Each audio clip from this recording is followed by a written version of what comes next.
हमारा अगला सेशन, आज का दूसरा सेशन जो है सेशन अल्टरनेटिव रियलिटी, इसके लिए मैं स्टेज पे बुलाना चाहूँगी हमारी मॉडरेटर अनु सिंह चौधरी को। अनु सिंह चौधरी जिन्होंने आर्या, ग्रहण, स्कूप, मिसेस जैसी कई फिल्मों में स्क्रीन राइटिंग का काम किया है। So Anu. Thank you everybody. सुबह सुबह एक बहुत ही दिलचस्प लेकिन बहुत ही गंभीर विषय पर चर्चा के लिए आप सब इतनी सब्र के साथ इंतज़ार कर रहे हैं, बैठे हैं। इससे पहले का सेशन इतना मज़ेदार था, वर्ड्स दैट सिंग लिरिक्स पर। तो अभी की बातचीत जैसा कि मुझे अंदाज़ा लगा जो ग्रीन रूम में हमारे बाकी के स्पीकर्स हैं उनके साथ हो रही थी, तो लगा कि कुछ काम की और कुछ ऐसी फ़िलसॉफ़िकल चीज़ें निकल कर आने वाली हैं जो सवाल हम राइटर्स के तौर पर हमेशा एक दूसरे से पूछते रहते हैं और जिसको जानने और समझने की कोशिश करते रहते हैं, जो इस थीम में भी है, अल्टरनेटिव रियलिटी। तो सबसे पहले मैं स्टेज पे बुलाना चाहूँगी मेघा रामास्वामी को। Megha Ramaswamy is a screen writer director. Apart from writing Shaitan and directing What Are the Odds, her new film Lanana's Song is going to be releasing on Mubi very soon. Welcome Megha. Kanu Behl, who's a screenwriter and director of Titli, Agra and the recently released Dispatch, critically acclaimed Dispatch. We have with us Neeraj Ghaywan, who we know for his brilliant work in Masan, Sacred Games, and the two lovely episodes of Made in Heaven. And then we have Shoojit Sircar, one of our most favorite director, producer of Piku, Vicky Donor, Madras Cafe, Sardar Udham, and the much loved I Want to Talk, which has just recently released. Thank you, all of you, for being with us here. Just to set the context, alternative reality आखिर चीज़ क्या है? As writers हम जब कुछ लिखने चलते हैं तो हमेशा जो reality हमको समझ में आती है, दिख रही होती है, उसके परे उसके विकल्पों को ढूंढने की, beyond the reality we try to look for something which is what writing is all about, which is what art is all about. So that is the first question to each of you as to how what is it that you were seeking when you were seeking your alternative reality? What is it that you want to change? What is it that you want to question? What are the themes that you're trying to look for when you're, sort of scratching the surface and trying to look deep into it? So, well, I think what is alternative reality? First of all, for that we have to decipher what mainstream reality is. And I think everything we do towards building structure, form, or even like points of view and state of expression is trying to kind of do things that you don't get to do in mainstream reality, which is actually work with non-actors, work with interesting forms creatively, and write beyond what is already available to us. So I think these are the pursuits that I look forward to when I kind of indulge in alternative reality. Even simple forms like doing hybrids, doing edits that don't follow a mainstream reality is something that I would consider alternative reality. Yeah. And we'll talk more about the hybrid and also your most loved structure, format, which is the short film format. But we'll come to that later. Kanu, what is it that you're seeking when you are looking at the alternative reality through the cinema that you want to create? I think it's probably a collective desire to push the boundaries and not subscribe to what we've already done and try to rediscover something newer. Each time we are trying to attempt to make a film, write something.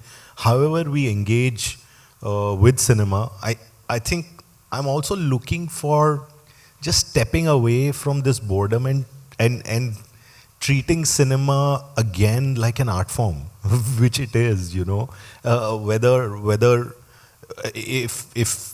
even if we feel the burden to identify each and every one of us as an artist is too big. Even if we want to look at it in a much smaller workman-like form, treating ourselves more like I would happily treat myself more as a carpenter every day than a businessman.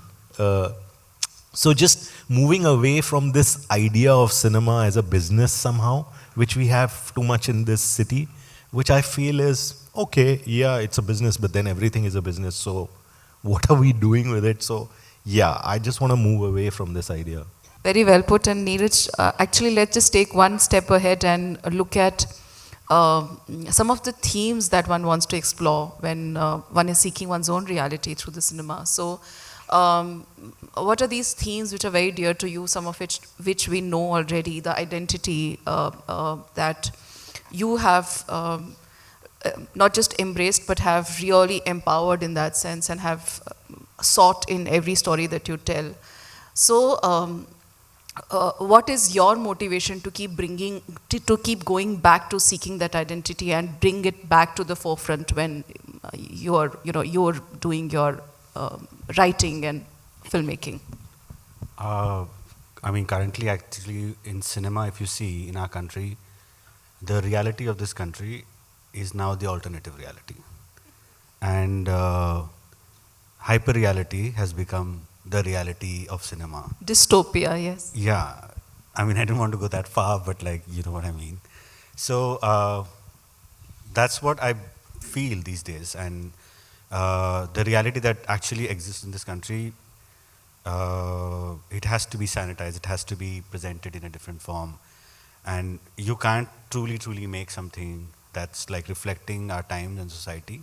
There are very few people who can fund it, very few people who want to be partaking it. So I feel that's how I look at reality, alternative reality, I would say, that the fringe is now the mainstream, that kind of argument. About my themes, actually, mostly, yeah, identity is a primary one that I talk about. Alienation and gender is very important for me, sexuality. So these are themes that I alternate between, but like I'm not particularly in that way theme oriented, but I want to talk about things that happen around me and that should augur well with my politics and my worldview and my value system. That to me is it. It's not about like, okay, there's a benchmark, how do you make something great cinema or whatever, but it has to augur well with my own personal beliefs and politics. And that is what I would crave for in anything that I make. And this is a constant struggle, especially for writers, especially a lot of young writers who are here seeking guidance and seeking basically, some sort of a roadmap as to how to chart their own path, and to be able to have this dilemma constantly playing on their mind as to the ideology and the value system that they want to stand for versus what the market needs is something that is an ongoing struggle for each of us. So we'll come back to that.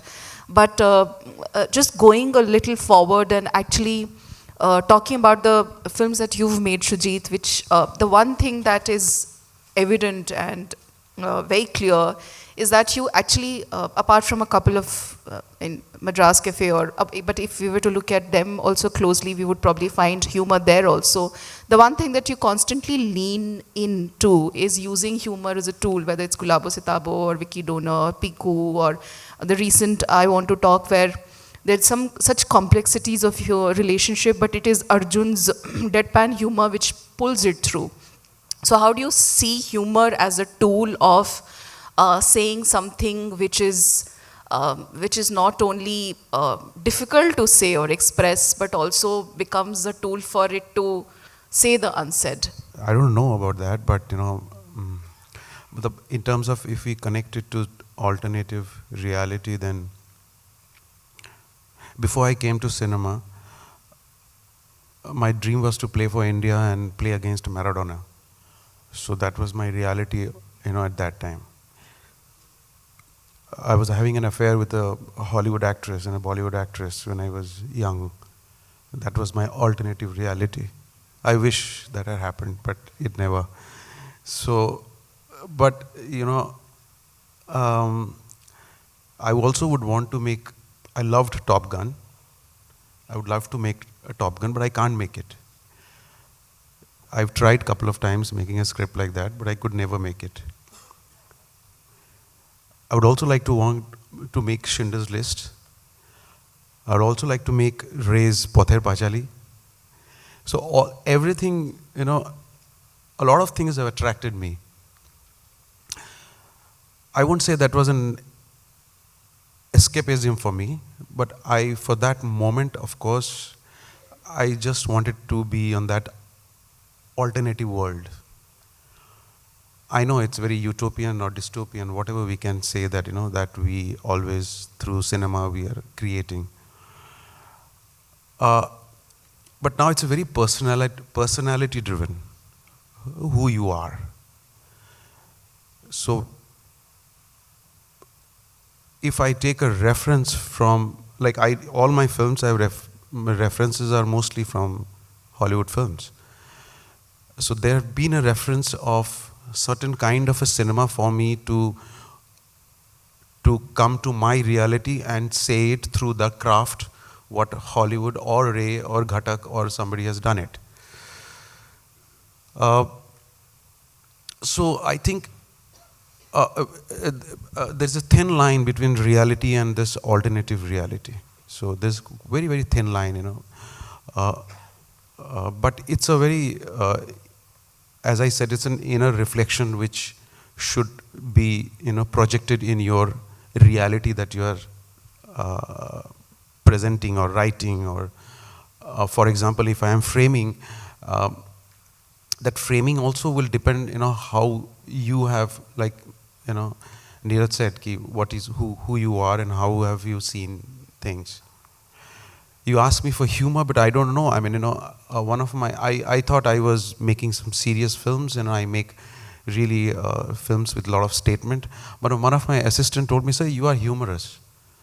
So why don't you try humor? I said, yeah, I'm humorous. He said, yeah, you are humorous. So then I said, okay, let me just try humor in my, you know, see. So there are certain things that you see, that you watch. You might take it very seriously. I might just laugh at it. So it's a very, very personal and who you are, that kind, I think. But I would definitely want to go into an alternative reality for some time and be hopeful there. Let's unpack that a little bit more. So 20 years or, you know, such an illustrious career, so, and so many different kinds of films. What do you think has stopped you from making a Top Gun or Schindler's List kind of a alternative reality, and has made you realize that the reality, closer to reality kind of cinema is more your voice, and that's a craft that you've sort of also practiced and mastered? So that will, I think, probably give us the universal example of, universal answer to why is it that we've been able to make a certain kind of a cinema and we've not been able to maybe we have, but what stops a filmmaker from becoming that ambitious?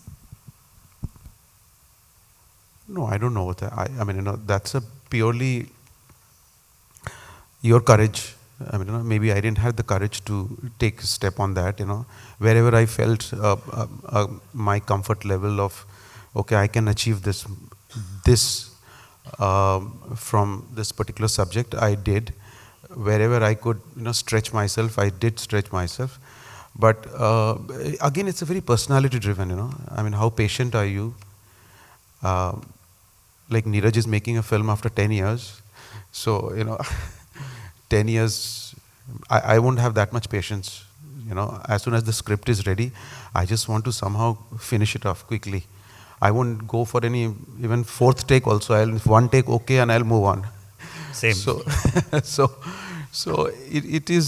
it's not that nobody has stopped me. I mean, somewhere more or less all the films you will find, it is an alternative reality that's been presented in the films somewhere. Maybe I'm not capable of doing that. I tried, let me tell you, as I said, I tried scripting to cater, but I failed when I was that then I realized that no, I can't make it. It's from, there's no call from inside. That's not coming in. So that's why I gave up. Maybe someday I make it also, and who knows. Neeraj, would you agree it is always this self-deprecating when it comes to when we look at our own work, or is it also the ecosystem that we are a part of, which either empowers or takes away the power of wanting for us to make a certain kind of a cinema? I love Bellatar or I love Lord Sponsored, but that's not the film that I want to make. I want to make something else. But firstly, the notion, we need to understand that there is no independent-minded funding in this country. Okay, we don't have, period. Okay, we can't keep saying that, okay, why aren't we making? Because there's no funding. You go to Europe, you will find government funding this alternate reality that we're now part of. Which is also vanishing. No. Exactly, which is also vanishing slowly. So that's the only way to make a certain kind of cinema. So now I'm also I'm straddling the path where, say, I am wanting to make with a big studio, but still retain my sensibilities and make it in a way that I want to make it, and I keep my politics intact. Oh, it is a tough one because you also have to give in somewhere, because there is commerce behind it. See, like with my kind of films, I don't think anybody expects to box office gold, but like at least recovery. Even for that, you have to go into certain things like the recovery has to come from music, or a studio will only take it if you have a certain kind of actor. These are the things that you ought to sadly adhere to kind of make stuff that you want to make, to have the freedom. So you battle with yourself and you say that, okay, fine, I'll take this win because I get to do these. I'll take this loss because I get to do a bigger thing that's more important than. So, yeah, that's how I'm trying to do. Kanu, what is your, shall I say, survival tools or coping mechanism to navigate your path through this? Sheer luck.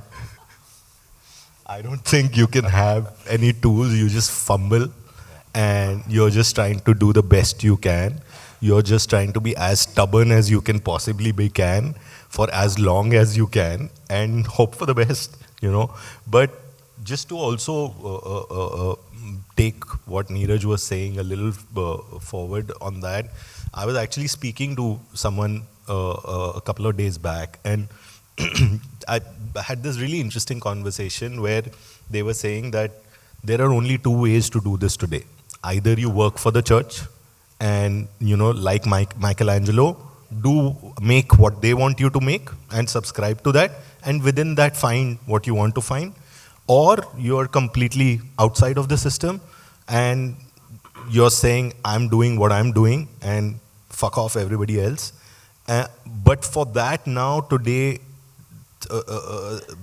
the circumstances are so hard that then you need to be clutter breaking. Then you have only that one shot now, and with that one shot you go all out, and you then have to be probably that one out of the 100 who are trying to do the same thing and stand out, and that's the only way to survive.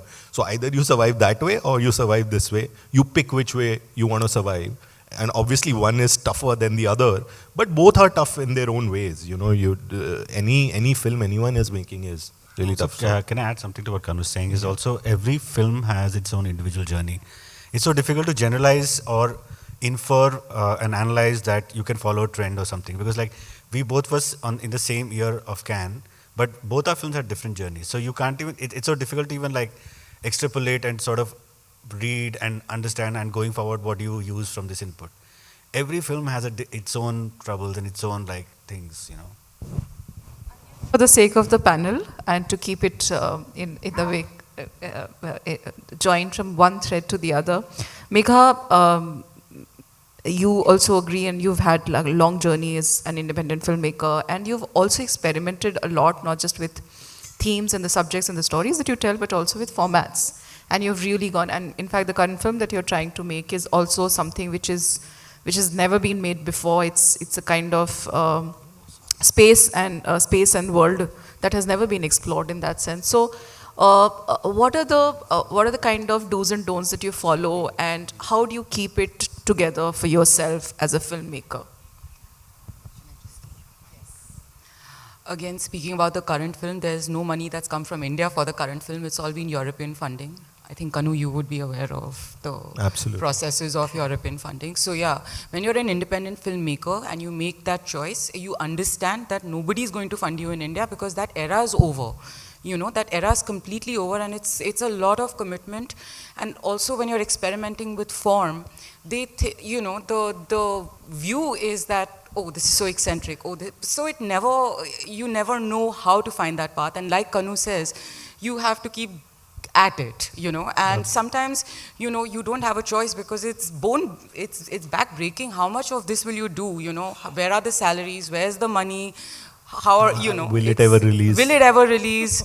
Yes, so these are all the insecurities that come along, but I'm sure that the job satisfaction we have at the end of the day, doing what we do, not getting the kind of visibility mainstream films get with their actors, or, you know, or even alternative films get because there are actors. I work with non-actors, but it's a whole other beast altogether. So to be fiercely independent in this day and age is either like stupidity, or there is some convenience that comes along, you know, in your journey as well. But yes, it's a tough one.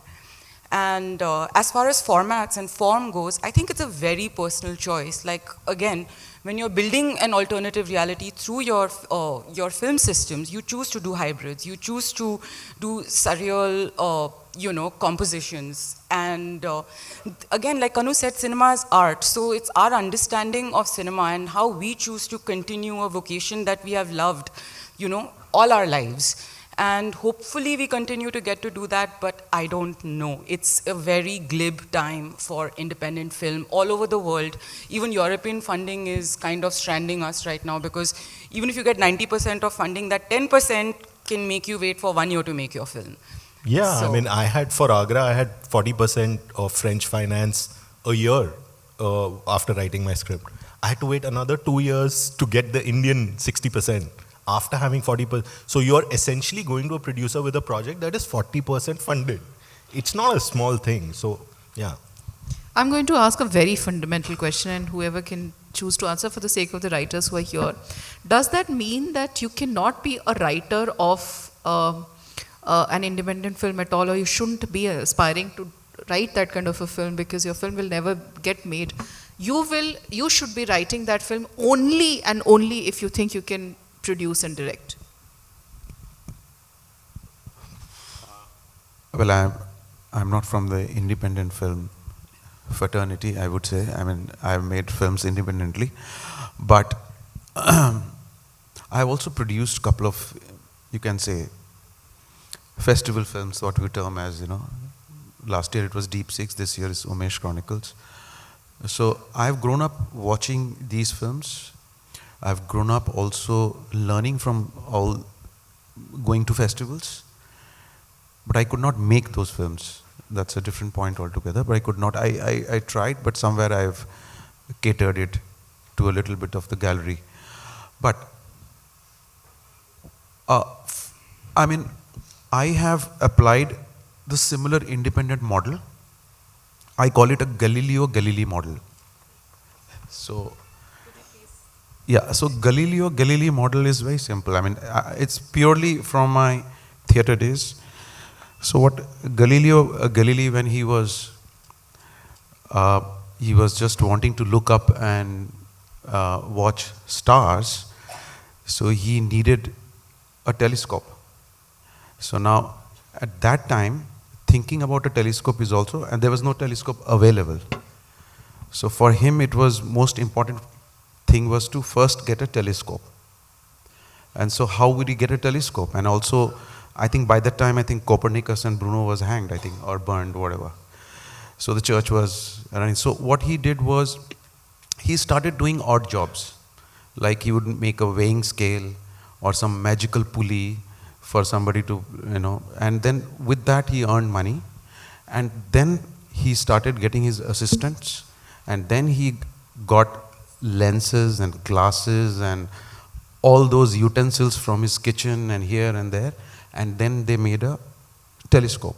So thinking about watching a star is a distance dream. First he has to get a telescope, and telescope is not available. So he did that, and then he was captured by the church, and they said, "Ki no, we don't go with your theory because you are going against our theory." So he was house arrested. He was house arrested by the church, and he stayed there with his daughter. And there he used to write one theory for the church, and another page he would steal and go another theory, the real theory that he has written. And then he somehow managed to sneak it out and send it to Europe, and then it was printed. So that was a Galileo Galilei model. And you have no option. That is the model you'll have to go with if you have to go for an independent cinema or the cinema or whatever you want to make. I've literally followed your model, Shoojit. So Masan, I had one India version and an international version. And I was sitting and doing the same thing, one for the church, one for the masses. There's no other option because you can't please. So this is how, I mean, I have made films. So first film when I went to all the studios. This is, I'm talking about, not now, 20 years back, 2005. And the many questions was asked, and I was making commercial ad films. And through ad films, I was running my bread and butter, and I was lucky that in ad films, it was quite a paying job for me. And with that, I saved money, and now since then, I have produced all my films. So I have nobody to answer to. So whatever I make, I make.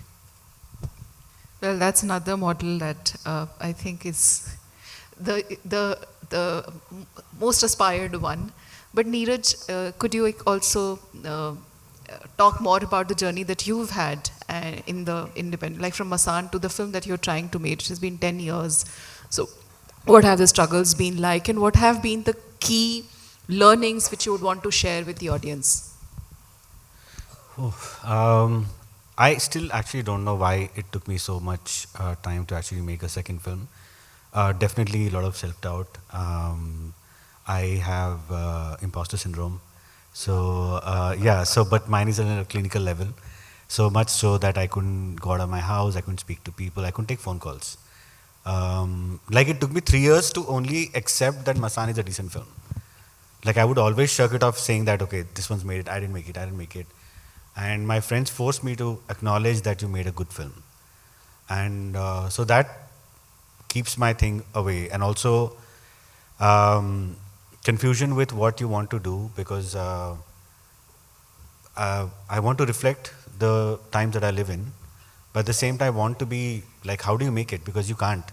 So firstly, you're yourself so confused about your politics, which is the right kind of politics, which is the right opinion on things, because you also are evolving, so you don't know which is, like one film that I've written, story that I've written like 2 years hence, like what garbage is this? Because you also evolved over time. So those have been my struggles, but like I've been this is the first time I'm actually writing and directing a feature myself, and taken 4 years to write alone, and it is excruciating a process.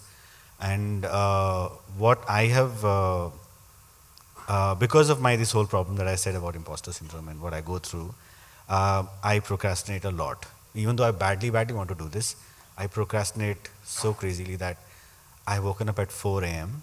and I'm wanting to write, but I'm still straddling between 3 screens. And so I tried to circumvent that problem, that how do you get over it. So I started going to office, because I come from a corporate background. So I thought, let me, the Pavlov theory that I condition myself into, like going into office, and maybe that will help. And that actually helped. And I used to go at 7 a.m. because obviously quieter, nobody would be there, and start writing there. And slowly start believing in yourself that, okay, fine, there is true, this is what you can do, and it's okay to make mistake. That is also one big thing, because the pitfalls of imposter syndrome are that you also, like I have identity insecurity issues, at the same time I have perfection issues. It's so counterproductive to each other. Like you want to, but then you'll have to allow yourself to fail. Okay, fine, ye buri ban gayi to koi baat nahi hai. But likh le bhai, likh le, aage badh. So that doesn't happen. So that took a lot of time for me. And also as a writing process, what I've also discovered is that once you write, when you're directing, sometimes some scenes don't land. What you imagine on paper may not transfer well on when you direct it. But then you rewrite it in the edit room, and one thing to know, that at least the personal experience that I realized is, don't rewrite it thinking that I wrote this. It has to be written for the material. What you have shot, what you have, is what you have to write towards. Because, I mean, that's what worked for me also, but it's a wrong process, because a film has to have a unique, singular vision that has to start from the vision stays, but there are many things that I discovered that you can rewrite. And when you have to rewrite, you can go back to, you don't have to adhere 100% to what you've started with. But these are the bits that I've understood from my writing. And all I can add is that it's everybody's process, and it resonates so much because everybody goes through it, however much you've written, and that is a question that I'm actually bringing to Kanu, that does it get better? You've been a writer yourself, and it has taken you a long journey to actually make your first film from Titli to Agra to Dispatch. Did it get any better? It gets worse. It doesn't get better at all. I think I'm now, I've been escaping looking at my draft for the last 8 months. I just don't want to go back and look at the one draft that for the next feature. The last draft I wrote was in June. So I've been avoiding it and developing other stuff. Yeah, but also I think also writing is a time consuming process, and you have to give yourself distance. Also, when you have to contend with the current schizophrenia that we are facing, where we feel like, okay, I mean, I'm talking about myself personally, where I feel like, okay, this is what I really feel like doing, but is this ever going to get made? Is anyone going to pick it up? That in itself is like, another whole black hole to deal with. So it takes me now personally ever longer than before to convince myself that no, which was slightly easier before. It was tough, but it was slightly easier that no, this is what I want to make and I'm going to do it. Now, because the external circumstances are so dire that as Megha was saying, that independent cinema is dead. It's not even dying, it's dead. So now that, the official announcement, at least from my end, independent cinema is dead. That's the headline, guys. Yeah, Reporters, from my end, yes. it's officially dead. Nada. So now that it is dead, you feel like, okay, so now I'm going to have to go to an equipment supplier to get the equipment. I'm going to have to go to a post facility to beg them for post. I'm going to have to go to a petrol pump owner to get some hard cash for this thing. And that is how I'll have to probably make this film. If I want to do it more or less close to the way I would like to do it. So, yeah, I mean, that's as far as the writing bit goes, yeah. I think you need to give any sort of writing distance, whatever you're writing, whatever kind of film you're writing, you have to be able to have the ability to step away from it for a little while and let it cook. And as Neeraj was saying, because you're also growing, and with every draft you're finding more while you're not looking. It's actually the most work is happening while you're not looking. You're something inside you, your unconscious self is processing what you're trying to do, so you need to give it that time. The most precious thing for any writer-director that you never get is objectivity. That's the thing that makes or breaks everything, and you never get it. You're always so attached to it, you can never look at, unless you do 8 months away. I don't know, because I'm also largely only a writer, so purely out of curiosity, does it help if you actually have a writer attached to your script? Does it get better? Do you have more subjectivity? I mean, what I have, I've directed others' material also, but I feel I'm more with it, I'm more confident when I'm directing stuff that I've developed myself. At the same time, feeling insecure that I'm not actually a writer, but at least gives me confidence that something that is true to me, true to my core, and even though it could be flawed, but it is what it is.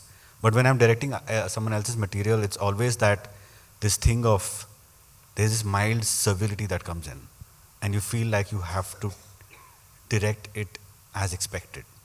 You don't feel the freedom, so. I would actually, yes, please, your inputs on that, because. Yeah, I'll just take from in the writing process possibly and directing. I have not written. I have already jammed with my writers, but the fact is, as I said, I have not yet gone through a situation where I had to struggle to make a film so far. But yes, the jugaad system is there in any system, you know. Even if it's an independent film or even if I have the money, still that jugaad system will have to be applied to make a film. But my brief when I am making, whether I'm with my writers, when I'm sitting and talking, or if I decide, okay, this is the film I'm going to make, the most important factor that I absolutely prepare myself is to be thick-skinned from criticism. So I know that I tell whoever the writers, that somebody will come and demolish you, thrash you, throw you out of your, throw your intelligence out, throw your everything that you have done in, and there are people who can juggle words and who will destroy you and you will not know. Internally, they will just assassinate you. Are you ready? No idea why, but this is making me well up. This is so they will do that, and because it's now an open forum, everybody will do that. Now that thick skin, if you can cross that, then you are a liberated writer and a director. So you cross that first. You do not succumb to somebody who is criticized. Even if you criticize yourself, even if you after seeing the film you says, oh shit, I should have done that. Fine, that's still okay. Don't get opinionated by somebody else's opinion because somebody has got better words than you. Somebody explains the story much better than you. It's not that. Ray could do Pather Panchali because Ray had a brilliant book called From Vibhuti Bhushan. And Ray himself have said, whatever I have done in the film, somebody asked me about the dialogue of the film. Have you written it yourself? Well, no, it was all written in the book. I have just illustrated the book. That's what he said in Pather Panchali, which is one of his most bravest film, I will say. So, and he was not worried about it. He was also a copywriter and an art director. So somehow he also made the film similarly at that time. In the 55 also the filmmakers, what they were talking and the same thing we are talking now also. Nothing has changed. But what I suggest that, what I do myself is that I'm really become thick-skinned and I said, go to hell. This is the one film I wanted to make, I made it. That's what I go with. So that's my mantra all the time when I'm making a film. Megha, is that, sorry, I'll just, Megha, was that the reason why you chose to transition from being a writer to a filmmaker, and although all the experiments that you've done with the format, so what has it been like from, say, 2010, 2011, when you started, becoming an established screenwriter to now, these many years of your transition from becoming a screenwriter to, becoming a director, also a producer?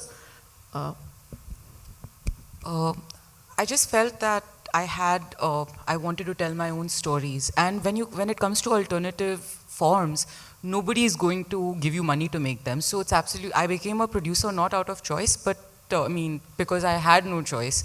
And the kind of work I wanted to do, I know is going to sound very, not rewarding for a producer or anything like that. And like Kanu said, हम कर लेते हैं वो जुगाड़ क्योंकि हमें वो you have that capability when you want to. And this is again, when you're not able to make longer format films like feature films, you keep busy, you make shorts, which again you don't have the burden of box office. You get a lot of actors tend to collaborate with you because it's not a very big shoot and they also kind of get to experiment. So Again, coming back to the question, I became a director because I had stories in me that I knew only I could tell. Like I wanted to do hybrid documentaries. I wanted to do, music in a certain, conducted in a certain manner. Yes, and it just builds and builds, and then suddenly one day you're like a filmmaker. So that was my journey. Yeah. No, I mean, I actually had a question to all of the writers here. Is that I go through this process where I also take feedback, but I'm conflicted about it because I feel I take feedback from people that I trust, my friends who share the similar political and worldview and sensibilities. Basically, I do that. So sometimes I feel that of course, there's this incessant need for validation, which I struggle with. But at the same time, individual voice. So where is the compromise that you draw from? Where do you draw that line? This is a conundrum that I do face all the time. How do you straddle that with like what you just said? Am I also allowed to answer? Also because I was Yes. That's what I said to all of you all. Because you guys have written more than me, so that's why. Maybe I am in a little advantage in terms of making a film. That's why I could possibly, because I don't have to go and beg someone for funding. Maybe because of that, I may have that courage possibly that, okay, no, I'm not going to listen to anyone. But still, the fact remains that when you are writing something or in a concept or you have written something and you want to tell this story, and it's bound that you will be, the criticism will come to you, So that's the part I can't take it. I can take anything. Criticism. Even the feedback is also criticism. Somewhere in those feedbacks, प्यार से तुमको criticism कर दिया और एक दूसरा है feedback दे दिया, तो मेरे लिए वो same ही हो जाता है. So उसके लिए वो एक दूसरा word है notes. Yeah. So my narrative style will be completely different. Yours will be different. It's very individual, right? किसी भी characterization को लेके, film को लेके, मेरा कहने का, मैं किसी तरह से कह दूँ अगर कुछ बात को. So as a director, for example, when you're talking to me about Masan, so you're talking to me about Masan, what you possibly might have envisioned in your mind and you have lived through. I will never be able to get into that thing. You will take an opinion from me, possibly, ये script सुन कैसा लगा मुझे, ठीक है? मैं हो सकता है you may come to me and say कि ये script सुन के बताओ, give me your feedback on the script. मैं तो 1000 feedback निकाल के दे दूंगा, right? वो तो कोई problem नहीं है. I can give it to you. So I think it's a lot to do with your own inner reflection and confidence that you have, that you want to say कि this is the story which I want to say and I will tell this story. कुछ भी हो जाए. I have noticed it कि if you tell that story and if you go for an opinion, then there is not ending. Then that process goes on even after you have made the film. That opinion का खत्म कभी नहीं होगा. And what it does, it doesn't correct you. Corrections अगर कर लेगा तो तू you will भगवान बन जाएगा. Mostly क्या होता है कि ये तुमको destroy कर देता है. धीरे धीरे those finer points को ना खत्म कर देता है. Maybe it is childish what you have taken. Maybe one shot you have taken. Maybe one dialogue you have given. It's so amateur. हो सकता है. बहुत ही amateurish एक line लिखा है. खुद लिखा है मैंने try किया है और मैंने खुद notice किया है कि नहीं यार ये गलत है शायद. हाँ मेरे को ठीक कर दूंगा next time. That is still better for me, gives me more confidence than somebody tarnishing me completely as a filmmaker. That he doesn't know make a film. He doesn't know how to write. वो ज़्यादा मेरे लिए बुरा है, इसीलिए मैं जाता नहीं किसी के पास ज़्यादा क्योंकि वो जब ख़त्म कर देते हैं then you can't raise up. It can take you. I've seen with some, not films, in some other things, in sports, that you can't climb up. Even if you're a better with your foot, better to play, but you can't climb that because that had somewhere that what do you call that urge and that moment has lost. And it takes you many months and years to sharpen you and get that confidence ki no boss, I was right. I know how to write. I know how to write. Don't tell me that I'm not a writer. That's the biggest challenge I feel. I'm completely going to hijack this conversation because I'm the writer who writes largely for directors and producers, and I'm not a filmmaker. Want to be though. I am actually, but yeah. So coming back to the question that Neeraj you asked, so that conundrum is always there. Also for a writer who knows that she's writing to a brief and she's writing to a purpose, which also is going to be taken away from her. So then you have to be open to the feedback. Who are the people that you go to? You of course first go to the people that you're going to collaborate with, in the sense that those notes and that feedback matters to you the most, because they are the ones who will take it forward. So if they're commenting on the structure, if they're commenting on the characters, if they're commenting on a certain kind of a scene construction, then that's the most important, because if you and the director or the people who are collaborating with you, which are the producers, later the actors and all the other people who come, everybody's a writer in that sense.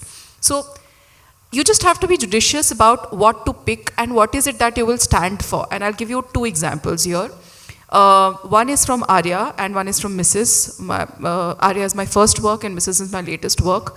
There is this one particular scene in Arya season 1 where Arya goes to ask for money, like she's seeking money, and she goes, visits somewhere, the money is hidden, and there's this woman who's a young mother, and her child is colic.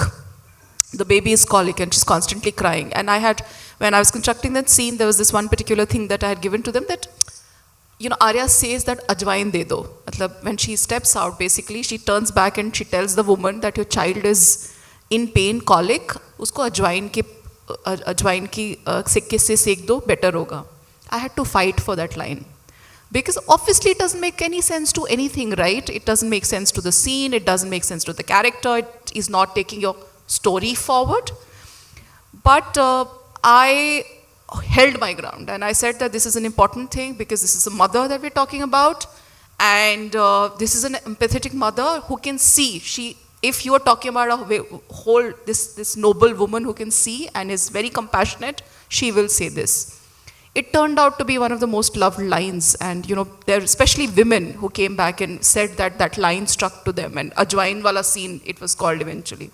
The other example that I wanted to give was that of prime number. So Mrs. has a line which says that, I'm a prime number. It's a thing about the character saying that, we are prime numbers. Prime numbers wo hote hain jinko toda nahi ja sakta. It's a character definition. That was, again, the feedback came to me was that nahi samjhega, it is too much math. Kaun samjhega prime number kya hai? Aisa samjhega nahi to samjhao. But you change whatever you want to change, but this dialogue has to be there. So the point that I'm trying to make is, as a writer, sometimes you have to go with your conviction, and sometimes you have to go with an open mind where you're letting others tell you what needs to be done. It's a very, very difficult balance, but that's the juggle that you have to constantly do as a writer. No, of course. Let me also tell you that in all my films where I worked, and I have made my final edit, and I have called my writers, and I have given them the table and the editor that it's on you now. This is, I saw from your script, that's what I made. Now you do whatever you want to. So, and most of my writers are there on the shoot. So they have seen every moment that's happened there, what they have written, wherever I have gone wrong or wherever I'm right, I have kept that. And I have left the editing table for months and weeks to just my writers, the way you want to tell the story, that it's coming out. Now it's in front of you. I'm coming to you. Sorry, Kanu, you were saying something about... हमको भी तालियां दे दो ऐसे. Only Shoojit's getting all the talis. No, so I just wanted to add that to your question. I think it's slightly different for me in the sense that whenever I'm getting some feedback, so I think I'm able to separate the feedback from myself and look at it for the film. I go, so I don't believe too much in an authorial voice. I don't believe in that whole author theory at all. So मुझे लगता है ये film के लिए है. जो भी feedback आ रहा है, it's for it. So I try to analyze and look at it very objectively and say, okay, this is what I set out to do, but now that I have this, in the context of this feedback, is my idea shifting and changing a little bit? Do I have a fresh light on what I was trying to do? And if that is better, the newer light is better, then this core only has metamorphosized a bit. It's changed. And so then it becomes bigger than just me. So, yeah. Yeah, so it changes there. So if I have some feedback which is fundamentally, I think, improving and changing the idea, then I go like, oh, okay. So I thought this is this, but this is now this. So okay, now let's all work towards this and, play at it like that. Just separate myself from it and go like we are all in the service of the film. Or No, that's a very good advice actually. I'd like to add something. I come from the world of screenwriting labs because those were the only safe spaces for independent film writers where our script journeys were understood by mentors. And I think that really helps because where you start, your journey with in a script, in a screenwriter. And I think Anjum sir here is a very relevant voice when it comes to screenwriting labs in India per se as well. But I would say that a good mentor can actually help you not just with the script you're working on at that point of time, but also in your future work. So I would say the criticism is always constructive and it shouldn't overwhelm you. It can be overwhelming because a lot of time we are just punished, for example, for being in genre or for doing something that is not in the ordinary. Like for example, I think what Kanu did in Agra, with the squirrel, and I think that's a very brave move to make, and it's truly the voice of independent film. No, but you can't question it. And imagine if that scene gets misunderstood by someone you're sending feedback to, and you actually end up, that scene will be out of the film.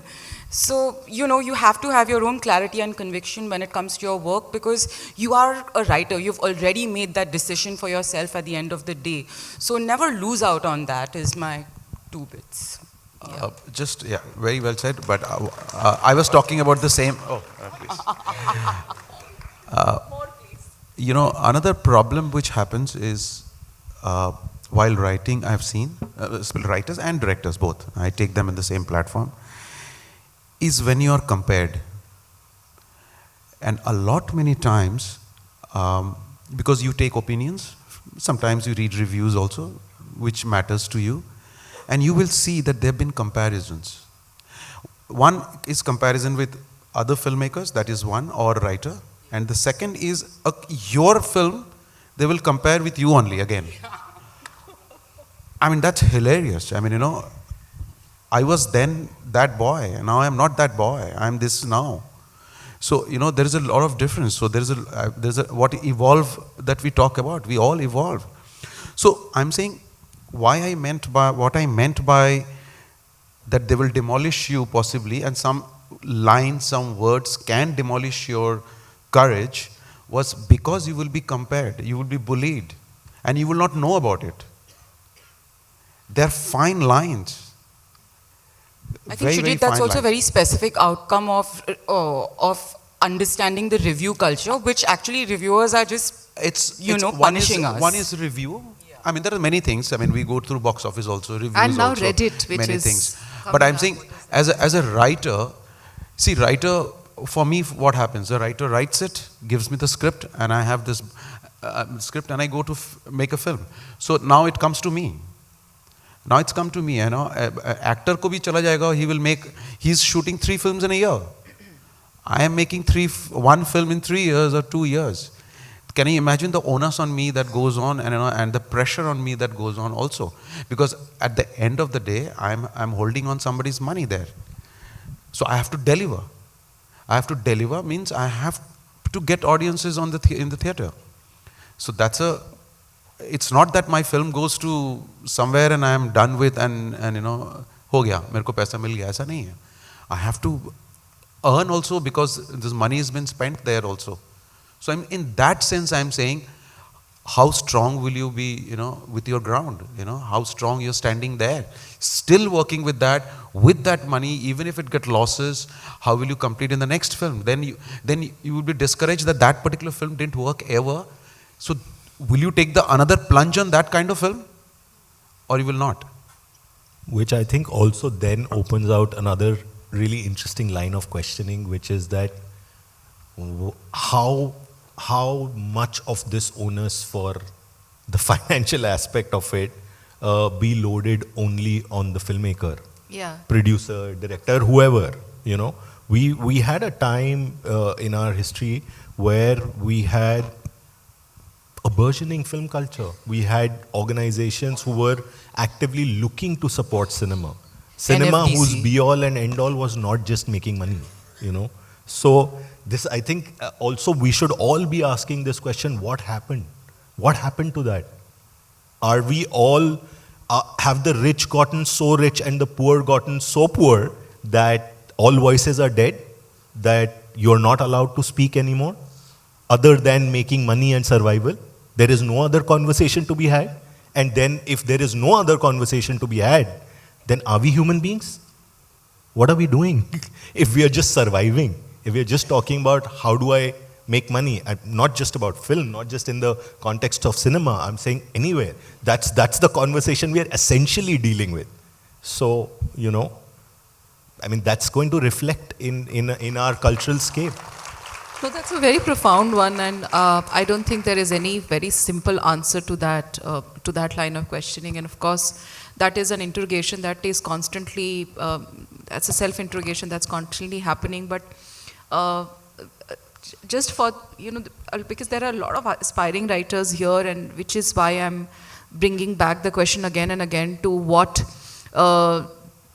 is it that they can take away from and learn from, and without us sounding so morbid about it, and really looking at some things with hope as to how do we now, if this were to be, say, one of the last questions that we were to sort of explore and further dig deep into, how do, it's again, there's no easy answer, so pardon my simplification of trying to look for, let's say, articulate something very, very complex. Now there is this whole aspect of commerce.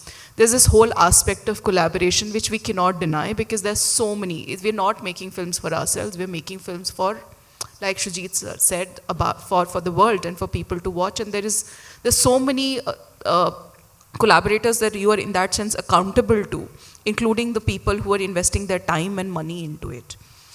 Despite that, there, as a filmmaker, as a writer, as a creator, as an artist, there are certain worldviews and even a sense of ideology or politics that you want to stand by, which continues, and you also want to evolve with it. Now, for an aspiring screenwriter, what is it that we can give to them in terms of some of the lessons from our own learnings of being on this journey?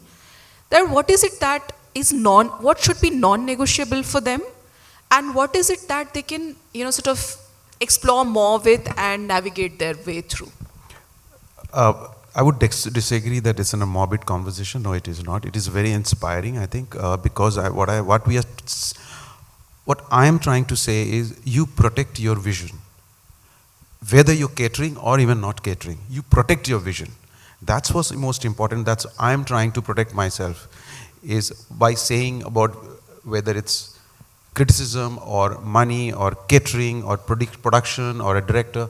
I am saying, because you have to have a conversation. Your films should, the job of the film is to create a conversation. That's what art is. Art is not about what I create. What I generate a conversation, that is art. So if that, so what I think important thing for me to take away is, I wouldn't think what them to take away for me is to, I still protect myself, what I am trying to do, what I am in my head, whatever with my whatever limited intelligence that I have, you know, gathered, to protect it, to not let it go that no, this was all useless. Somewhere my, you know, somewhere my that innocence came out through this, maybe some visual or some dialogue, some films, it came through. I would like to protect my innocence. I would not be authoritarian there. So the learning ground is, for me, is what I tell every writer. When every writer sends me, sir, I have a concept. I have this film, some studios have, I tell them, don't send me the concept. Write 5 scenes and send it to me. I want to see that. On those 5 scenes, I will know what, if it's resonating with me and you and me can sit together or not possibly. So those 5 scenes are more important for me. For me, the concept is not. Concept, of course, we will have some brilliant concepts. So I tell that. It is, like you said, you protected your point. For me, commercially releasing film, still protecting my thoughts, still protecting my script, still protecting my film, trying to make an indie film and presenting it to an audience, that's a big challenge for me, and I have to do that. And that's what everybody should do that, I think. Same question, Neeraj, when you are the conduit of that kind of that kind of a responsibility, what is it that you really protect and what is it that you let go? I think I'll just speak for myself. No, I think I have a different point of view, because let's say you start, okay, I'm going to use an example, a short film that I made called Gili Pucci. It's on Netflix. And this one, when I started out, it was actually an alternate track in Masan that I ditched. It was this thought that, like, okay, it doesn't fit in Masan, so I ditched the idea. But it kept haunting me over the years. I thought, okay, let me find a way to bring that in. But that was about pure hedonism, where like somebody wants to usurp a job because they want to buy a TV. That was the whole idea then. Slowly it started with then I started exploring intersectionality, and it is very, very difficult. Extremely difficult to write stories based on intersectionality. I believe in, sorry to use a very academic term, but no subaltern exists in unison, in isolation. It is always an intersection between various subalterns. So that's the idea that I want to explore, and I started with it. And it was a pandemic, so I took an year and a half to write the script. Okay. And constant having this battle with myself. But I kept to the core that this is a struggle between this woman and this woman. But then I also took notes, for example, I could not have imagined the lived experience of a lesbian woman. Okay, so I asked a couple of my friends, and I wanted to give them that thing that, okay, I have done this, but I want to corroborate my thought that is this how it would happen? So this filmmaker friend of mine, she said that this is right, but this isn't. This doesn't happen. So you also have to take into consideration that maybe it's not my story, because I'm not a lesbian. I'm not, how much I can relate, how much ever I can fully empathize with the situation, but I cannot be that person. I cannot replicate their lived experience. So that I took, and in the same way, after the end of it, it was a 43-minute film, and Netflix had said 30 minutes is a cutoff, and I didn't know what to do. And I had edited, and then I showed it to Karan Johar. And he saw, and he was, you shouldn't cut 1 minute out of this film. And he talked to the people. So even, and he had a very small point, but it was very poignant point that he made. So it could come from anywhere, but still, like he rightly said, you stick to the guns with what you started out with. What is the basic element of the story, and what is it that you want to say through this film? And does it augur well with everything that you imagine the world to be? But uske beyond, if there are some things that only improve, like Kanu said, that improve the original thought, or it makes it stronger, then I would sort of go in for that. Kanu, what is it that, back to from survival mode, we go to thriving mode. Yeah, so for me, this hope has also become a really nice formula. It's a lovely formula, and everyone wants to use that formula. It's nice. It will make you feel nice, but I don't think it's my job to make anyone feel nice. I feel like it's my job to reflect reality around me. So show me hope, and I will give you hope. So yeah, that's my take on hope. Yeah, I mean, I feel like we are in pretty bleak times, and what am I doing if I'm not chronicling that? I mean, as Shoojit said, it's our job to start a conversation.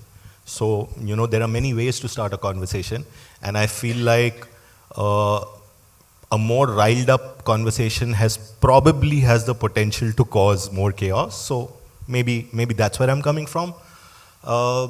if you really want me to leave everybody with some hope, I would say for me the word is more courage.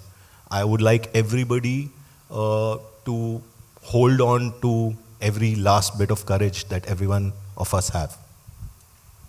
And bleak times actually give the most courageous and the most important piece of art. I mean, history is known. So bleak times actually is the good time for the artist.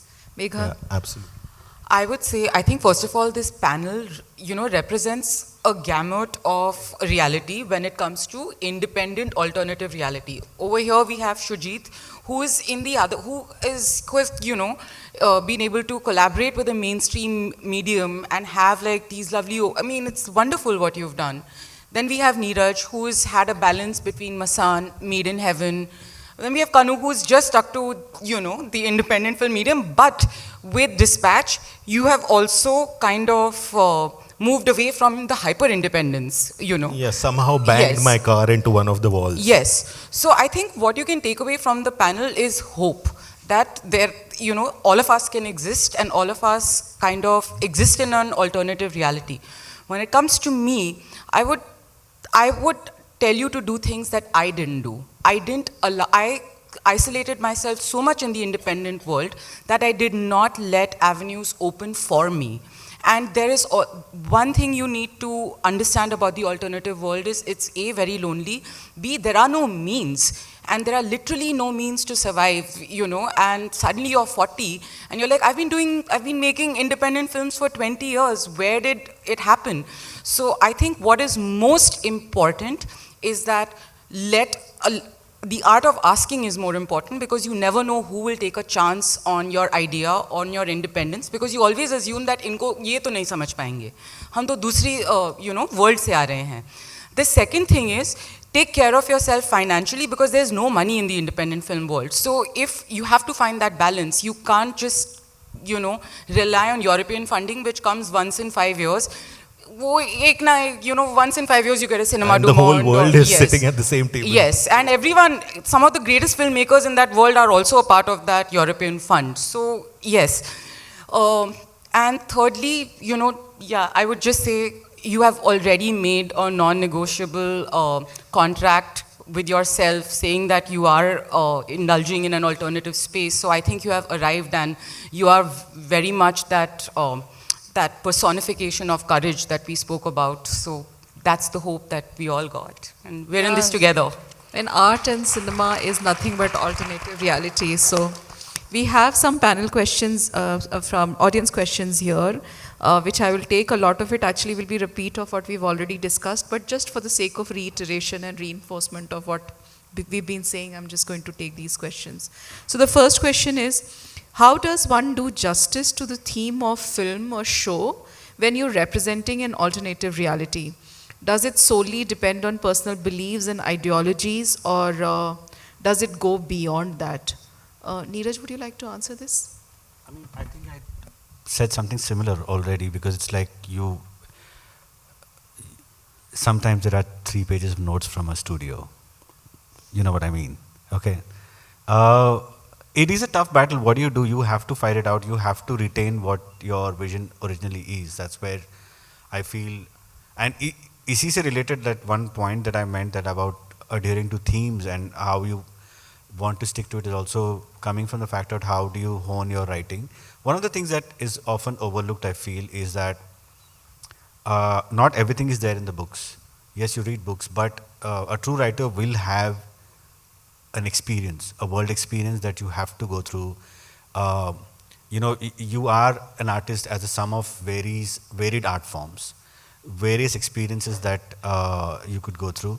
Because otherwise, if you don't have a world view, a political view on things, you're just a person with good prose, and your screenwriting doesn't need. So I think how I would navigate through that whole thing is to have a strong sense of how you see the world, and you want to retain it.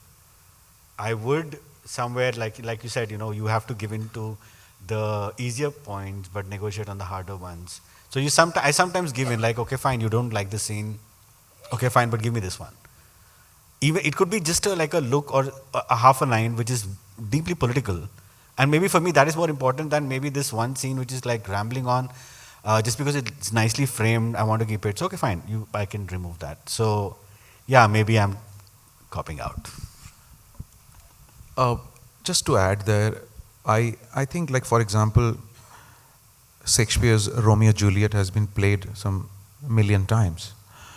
And people have directors and show runners and everywhere in the world have had certain kind of a point of view on Romeo and Juliet through different craft, through different styles, but the core of the Shakespeare's morality that never changed. They presented it in a different form. In Bengal, Ritvik, Ghatak and Ray had a completely different style of work, but both were subversive.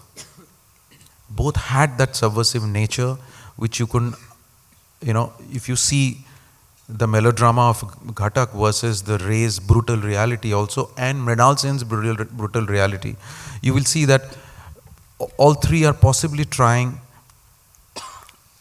a similar, raising a similar moral questions.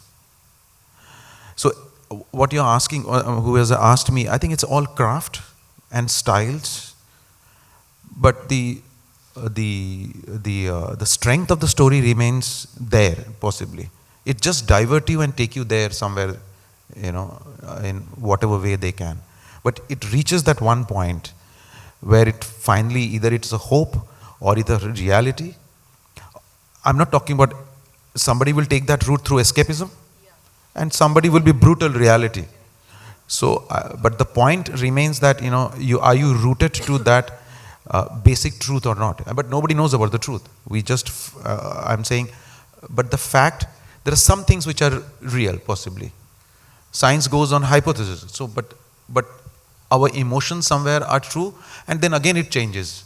But you find different ways to, find your happiness, or find your, way to lead a life. So Kanu, the quest of truth, or the quest of reality, or the quest of happiness, or whatever that we want to call it, that Shoojit is talking about in terms of the artist's quest. What is your style? We know, but if you could, you've chosen a word style in that sense, like it's very bold, it's very courageous. So is it more difficult to do than keeping it as a subtext, or keeping it more as just like, slightly sliding it in when one is trying to say something important? Are you saying is it more difficult? Yeah.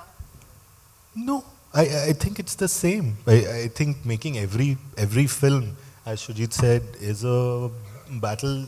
It's a very similar battle. Everything is, all films are the same. I don't think what I do is more difficult. I don't think I can afford to look at it that way. That would be just romanticizing it. That would be just saying, bada mushkil hai yaar. No, I think I'm acutely aware that every time everyone sets out to make a film, it's a battle. Any kind of film is a battle. So you have to have that sort of respect for, cinema in general and the art form in general. So no, it's not difficult. I feel like I'm on my own journey, probably not as wise as Shoojit is, no, absolutely. I totally mean it. Maybe I'm just slightly immature. Courageous is the word. Now, the next question is that we have often seen a certain distinction made between independent cinema and commercial cinema.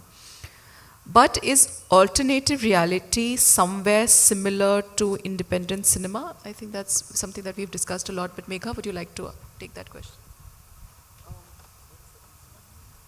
Is alternative reality somewhere similar to independent cinema? Alternative reality could be in mainstream cinema also, but anyway. I mean, again, like I said, alternative reality is the journey you have when you're not making mainstream reality. So it involves another set of rules altogether, and most importantly, it is about breaking the norm and disrupting the norm that you are, that is usually given to you via consumer culture that's around you. So yes, and what is alternative? Alternative is also exploring themes like, for example, intersectionality or sexuality or gender. We live in a world that's censored right now, especially in India. So when you're doing something hyper independent, you choose to maintain your integrity to your themes through this alternative reality. Also the forms that you're working with, I mean, a film, a normal mainstream film has a certain structure, but when you experiment with that form, when you build worlds in hyper reality, I think all that is an exciting part of alternative reality in a way. World building, yeah. Yeah, I would just, sorry, I was still thinking about what you asked.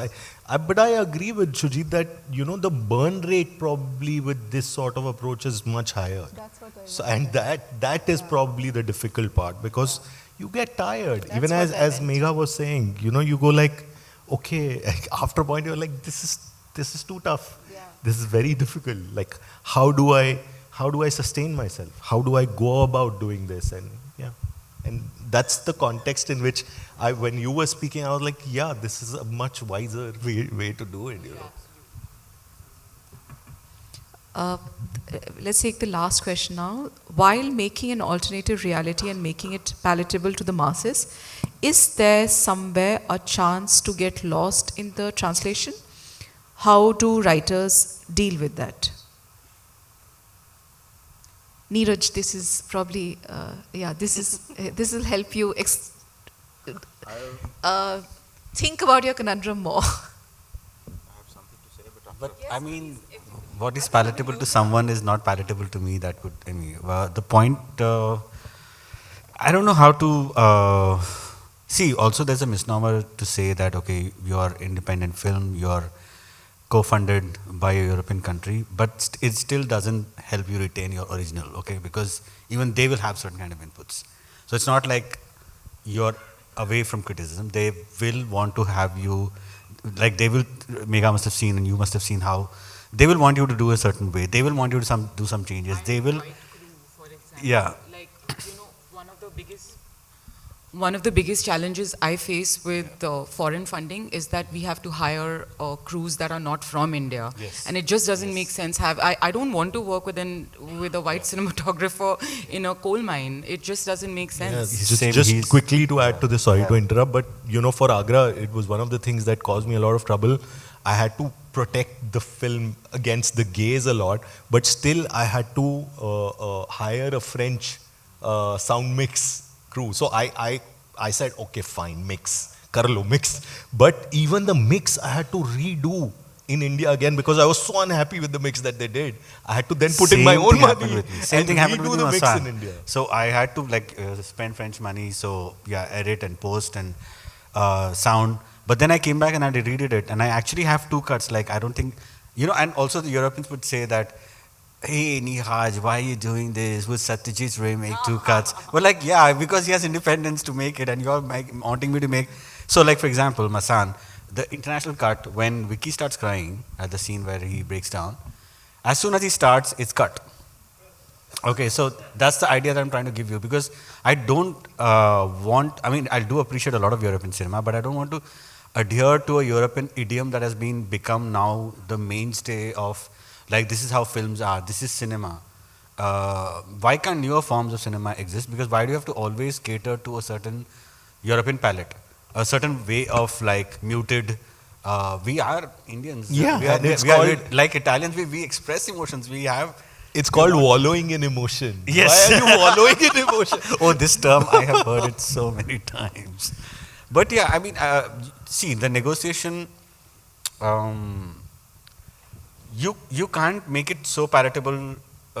Say, for example, let's say I'm making a story about a farmer and what that person had gone through, the travails of a farmer. But just because an urban audience doesn't understand, I don't have to make it super palatable for them to understand, okay, maybe let me give them some things, let me make it super presentable for them. No, I cannot alter their reality. Their reality has to intact, but maybe your style of storytelling will bring in like I do want it. Like I don't want it to be a claptrap where, okay, fine, a couple of independent makers slap at my film, but I want it to be seen by a certain audience, and they should understand, because, I mean, that's a hard line where you draw. How much palatable can you make? Do you lose your original in that? I would not want to compromise on original. Quickly to... How palatable, yes. Here, everyone is a writer here? No director? Or everyone is a writer? Okay, sorry. Oh, all right. Oh, all right. Namaskar. So, you know, just quickly to, whether it's a commercial cinema or anything what we have to talk about, whatever way you want to term it, I think one thing I have tried myself while working on the script and on the production or in the film is to keep your rationality in place. And because if you study rationality and logics, you know, sometimes it may sound very illogical, but you know, but still there is a core logic to it. There is a rationality to it. Patriotism can be also rational. Nationalism can also be rational. But how do you take there? How do you go there? How do you judge it? So, without rationality, even nationalism is also, I don't think it is there's a point there. So if you're rational with your observations and with your powers of looking at reality, I think that's what matters the most. That you don't be illogical. I mean, after 30 years, if I see a Charlie Chaplin, I don't find illogic there. I find every story that he told is a logic. And there is rationality there, what he said. So I think that's most important, because that will have your shelf life. Rest, nothing will have a shelf life, I feel.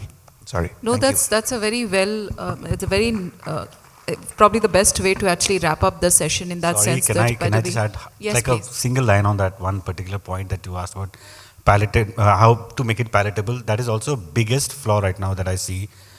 Okay, this is my personal belief. I feel the reason why the southern industry is doing so well vis-a-vis the Hindi cinema, the popular Hindi cinema that you see right now, is also because I think their lived reality is so authentic. Like, you may want to use the Madras cut or you want to make it so all of that, but their characters are so rooted and real. But here when you come, it's always sanitized to appeal to a certain audience. So it is always via Bandra. So you know, it's like like in Pushpa, if he's wearing lungi, you would want to make him wear a jeans, and he will not be that authentic. And that's the reason why it doesn't feel real, and that's why I think most of it is happening. So in the interest of making palatable to a certain audience, you may lose the original. On that note, thank you very much. It couldn't have been this intense, wise, and diverse. There's so many things that I'm personally taking away from, but authenticity is the key word, I guess, for whatever we are seeking, whether in terms of alternate. Yes, and Anjum sir wants to say something. Oh, yes. Should I give a mic? Not to me. Thanks, Neeraj. Thanks very much. This was a really enlightening and very frank and forthright session, and that's what we look forward to on this forum. The word that you used was palatable. Okay, palatable is something I would imagine is something which doesn't overly disturb. Okay, something that you can digest. Well, the word I am looking for is accessible, because when you've had alternative cinema, I was thinking about, say, Kumar Shani, God bless his soul, fantastic filmmaker, and yet not everybody could understand his films. So the story, the narrative experience was not accessible to them. And Kumar's position, I think by default, was pretty clear that I do not want to rob even my form of its authenticity. And if the content is not accessible, well, so be it. That way. And I mean, he was a great filmmaker, so those who could understand the aesthetic, of course, loved it. What is your position on that? I mean, should it be at least accessible, or do you feel, I'm sorry, I will not compromise on this? mean, none of your films are inaccessible, but I'm asking for your view. First, of course, no compromise, to answer straight away. But I'll take it a little further also. But suppose my film is ready and it's not getting released because there is one line which possibly somebody wants me to take it out, or there's one word. Shoojit, I'm sorry. Forgive me for interrupting here. I'm saying the audience is not understanding what you're trying to say. You're trying to convey something. Could it be a thematic point? Could be an ideological point, a political critique? Sure. But something you're saying, like all of you mentioned the word vision. Now, because of the kind of form that you have used, it perhaps is not getting across. True. In which case, would you dig in your heels and saying, no, my cinema aesthetic says that this is how I'm going to convey it. You don't get it? Well, too bad. Right. Because this used to be in the wave of the 70s and 80s when we saw the new wave cinema. There were some Right. people who said, no, we're going to be loyal to this. Right. And there were others, whether it was Shambabu or Govind, etc. Like Ketan's Mirch Masala, I mean, everything came through. But perhaps in Bhavni Bhavai, because he used a certain symbolic and folk form, it didn't Right. get through. But he said, no, that's how it is. I have to be true to that. That's what I'm asking. What I'm saying is I'm not adamant about it myself. If there is a form, that should I compromise that form to make it accessible or not? If that's the question that you're asking, I won't be adamant about it, for sure. And I won't say this was absolutely right because what I did. There I may find that a film which is inaccessible maybe 15 years back, now it is accessible. There is a shift also because of the OTT platforms. I have seen many films which people haven't seen it, and now they are rediscovering it, even if it's Money Call or any other. But yes, I would love to be strong and not compromising anything what I have captured in my films, and I would, it's not that you can cook for everyone. I won't be able to cater to everyone, that's for sure. So accessibility has got also its own set of people. I mean, if I have to just make the film for Bandra, I will make the film for Bandra. That's what it is. I may not have to go to Thane, so that's fine. I mean, that's okay. That much compromise I would not do. Yeah, Shoojit, perhaps you're the wrong person to ask this question because your films generally have a certain kind of universal expression where people... That might be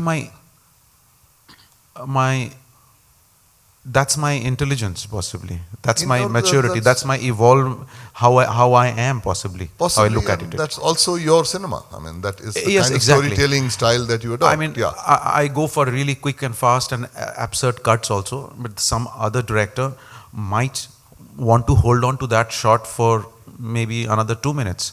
So that's a different thing. That's a different understanding of the craft, what I said. Yeah. Shoojit, you must understand the reason why we were keen that you should be here is because you do deliver, like Anu pointed out, relevant material. When I say relevant, meaning that there is a certain resonance with social reality. There are certain issues that you do pick up.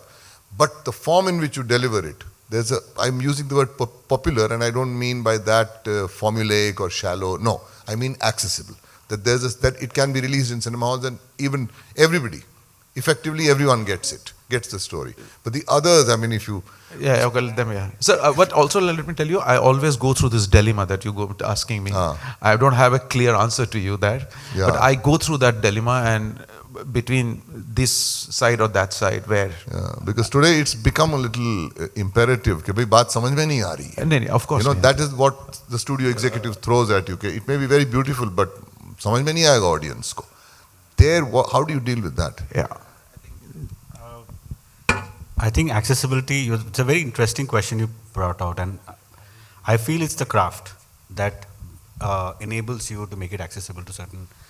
And I have two examples for it, and I feel there is no right answer for it, which is why I feel like, okay, let's take an example of Nagaraj Manjule's Sairat. Now, the second half of the film is the film. That is truly what he is and what he wants to say. This is my personal interpretation, it's not Nagaraj's. I feel he wanted to make that, but he also did not want it to be going to a festival and come back and just like a couple of people, But the first half of the film is actually how he made it accessible to everyone. I remember the time when I could see villagers carrying their luggage and watching the film in Bombay theatres. And it became a roaring success and literally changed the Marathi industry. It was like a watershed moment. And that happened because he thought that, okay, I will bring in the song and dance, I will bring in these things, which is also inherently him. But that first half, it was not there. I don't think people would have stayed for the second half. And this is also that I also go through a lot myself, that to my liberal friends, is that enough to just see them appreciating it? But this is my personal thing. I also want it to be seen by people on the streets and maybe ponder, at least ask them question, and they think about a question that, is this right? We should not give answers, but we should at least pose questions. The second, the alternative to that would be that I would never want Amit Datta to, make his films accessible. His beauty is that he is fiercely individual, fiercely independent, and he will make films that maybe it'll take time for you to understand, but those kind of films also need to exist, I feel. No, absolutely. I was just think asking for your Anjum, the view. benchmark itself. Interestingly, I was in a discussion with Nagaraj precisely about this point. He said the opposite, actually, because that was my criticism against Sairat, that in the second half, the caste issue just disappeared completely. It became like, Qayamat se Qayamat tak or whatever. That's the word that I used. And he, in fact, said that Fandry, which I feel was far more authentic when it concerns caste, remained in the festival circuit. And he didn't want to do that. So he actually did the second half and made it more popular. His reason for making it is because he's bothered by caste. Okay, caste discrimination. So he said actually quite the opposite. Anjum sir, I have a point to make, is that now we can figure out how, it's independently we can decide and think about it. Like for me, Rima Das's Village Rockstar is a very accessible film.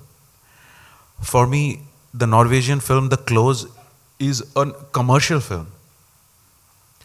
It's like a commercial film for me, not The Close. I thought why it didn't release in the theaters.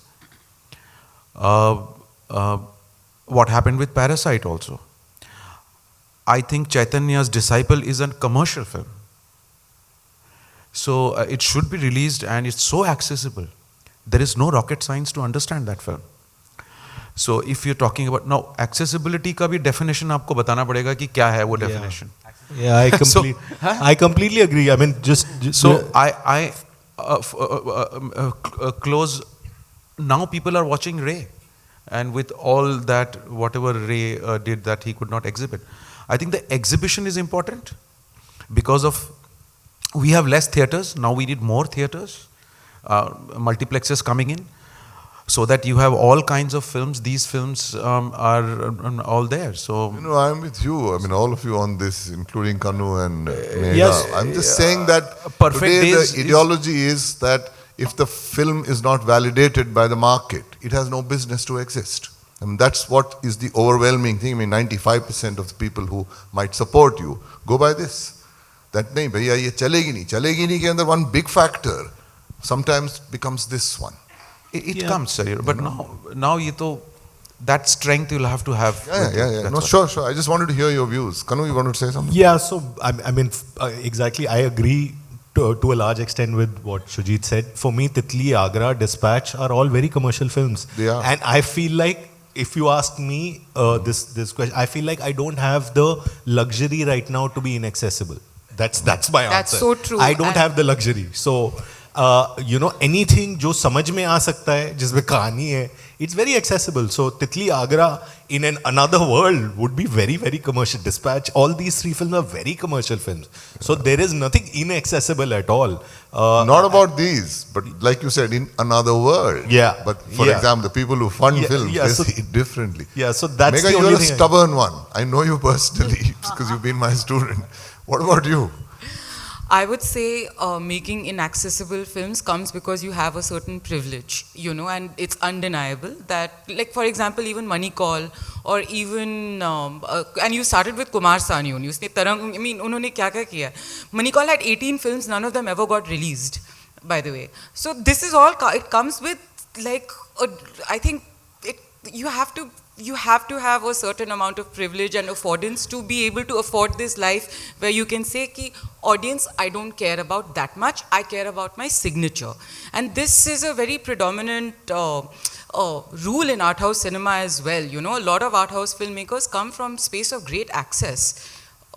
That's my 2 bits. So, but just quickly, one thing I must, on accessibility, I must tell you one thing, that one problem which I am seeing in the recent times that I have faced is, for example, in Sardar Udham, all my British actors were talking in English. And you know, they were all, I mean, we didn't do an Hindi dub on that. So that was an accessibility problem. So because of that, a lot of audiences was lost because there's a lot of English, and 60% of that film was English. So that's, language is a big issue which I am facing at this moment. Sure, I can understand. Sorry, I'll have to interrupt in the interest of time and the interest of hunger pangs that I'm sure a lot of us Just are one already- last thing I want to say, which is that I also feel like that the onus for accessibility cannot just be put on the filmmakers. You know, the audiences are as much a part of it. Their desire to want to understand something and be part of the conversation. We are only having one part of the conversation, and I think all of us as a community need to... Yeah, but Kanu, that's neither here nor there. I mean, you can't change that. I mean, how you respond to that, that's a reality. I mean, you can't go around saying the audience, okay, now you please. No, but I feel You're like... dealing with that. I feel like the audience already has that capability. It's the gatekeepers in between who remind us again and again that this is not accessible. Because, you know, some of the most enlightening conversations I've had about Titli are with auto rickshaw walas who've seen it and who've said, this is us. Yahi to hota hai hamari zindagi mein.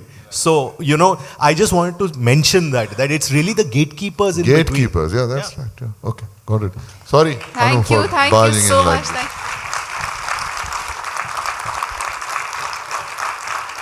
Just 1 minute, guys.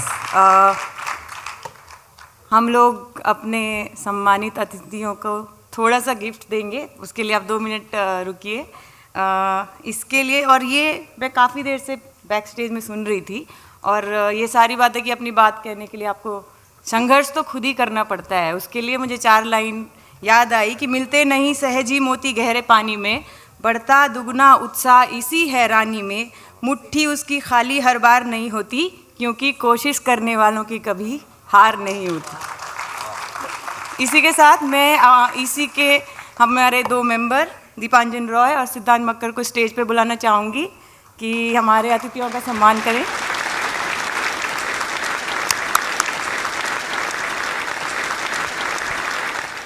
Anjum sir, thank you.